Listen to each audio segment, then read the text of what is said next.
let's talk about Kaulig Racing. Let's start with the driver that finished third and Shane van Gisbergen. Were you surprised by the call at the end for Kaulig to leave him out after several others came into the pits out there on old tires? Did his best holding off Sam Mayer and Parker Kligerman for a while, but eventually tires just gave way. There was nothing you could do. Yeah, I don't really understand that too much, Ben.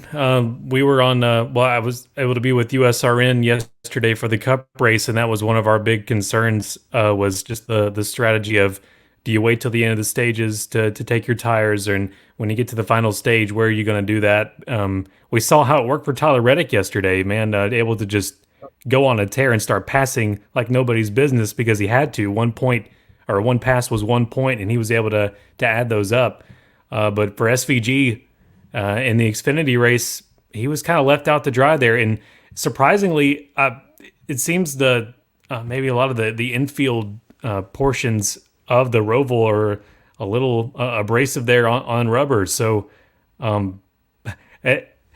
speaking of which, I just watched a video of Ricky Rudd with Chris Weaver, I think it was, and taking a couple of lap tears around the Charlotte Roval. And even he was already talking about the tires as he was going through the infield section. Of course, that's with a street car. But anyway, that was a big component of that. So yeah, I'm surprised they didn't put him out, put some fresh tires on when everyone else decided to pit for SVG. Because I mean, even with his skill set, if you don't have the shoes to keep going, you're not going to last. Yeah, I got to say, really surprising decision for me as well. I think for everybody watching.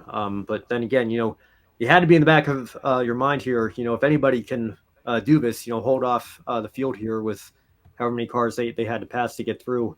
It could potentially be SVG, but it just got to the point ultimately where even somebody who's been so dominant on the road courses ever since he got to the series this year simply didn't have the car or didn't have the tires, I should say, to be able to hold off the hard chargers behind him who did. So unfortunate situation for him, and unfortunate for AJ Allmendinger as well. I guess he can say he's still undefeated on the original layout in this race, but coming up just one spot short there. Second place finish to Sam Mayer, and coming up short yesterday as well in the Cup race, although he did have a solid run. I guess he gets promoted with no, actually he doesn't, because Bowman finished further back. He just got disqualified from his spot. I was going to thinking like if the winner gotten disqualified, would have promoted him up to the top five, but I believe he ended up in sixth, and SVG seventh in the Cup race yesterday. So I shed a tear.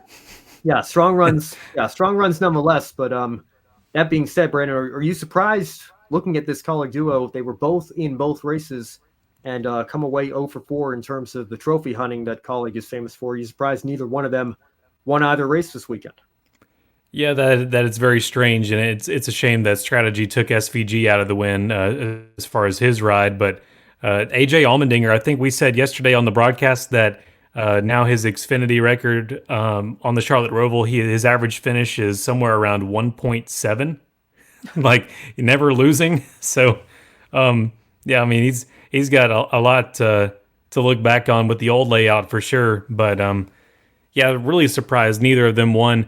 It was going to be, in my mind, it was going to be SVG, AJ, or Kligerman. I mean, that's kind of how we all felt. And each one of them had their own way of not quite getting it this weekend.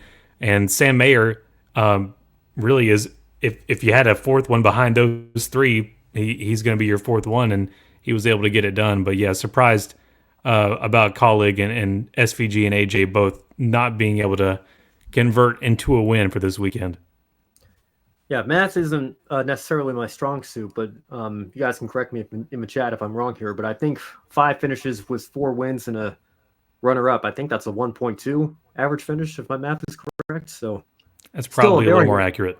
Very impressive record nonetheless for Allmendinger. But he could have finished as low as 6th or 7th and still been up in the high 1s or the low 2s or whatever the case may be.